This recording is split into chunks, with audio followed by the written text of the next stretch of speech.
एक अनाथ मछुआरा था करण। एक दिन वह मछली पकड़ने गया। उस दिन मछली के स्थान पर एक नाग उसके जाल में फंस गया। वह नाग नागलोक का राजा था। अपने पिता को जाल में फंसा देखकर नाग कन्या घबराई। उसने सुंदर स्त्री का रूप धारण लिया। वह करण के पास पहुंचकर बोली, यदि तुम मेरे पिताजी को छोड़ दोगे तो मैं तुमसे विवाह कर लूंगी। करण मान गया और उसने नाग को छोड़ दिया। नाग कन्या ने उससे विवाह कर लिया। करण और नाग कन्या का विवाह गांव वालों को नहीं भाया। उन्होंने विवाह की खबर राजा को दे दी। राजा ने करण को बुलाकर कहा, तुमने हमारी परंपरा को तोड़ा है, तुम्हें दंड मिलेगा। कल सुबह तुम्हारे और मेरे मुर्गे में लड़ाई होगी। जो हारेगा उसे गांव छोड़कर जाना होगा।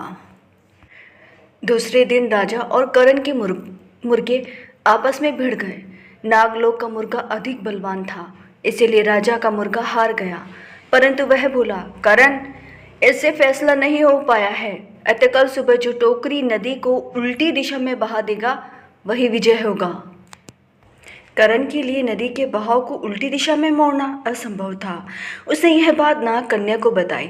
उसने पति को ढांढस बंधाया, डरो नहीं, मेरे पिताजी तुम्हारी मदद करेंगे। वह अपने पिताजी के पास गई। नाग कन्या ने अपने पति की परेशानी बताई। पिता ने उसे सुंदर टोकरी दी। कहा, टोकरी को नदी में डालते ही धारा उल्टी दिशा में बहने लगेगी। नाग कन्या अपने घर पहुंची।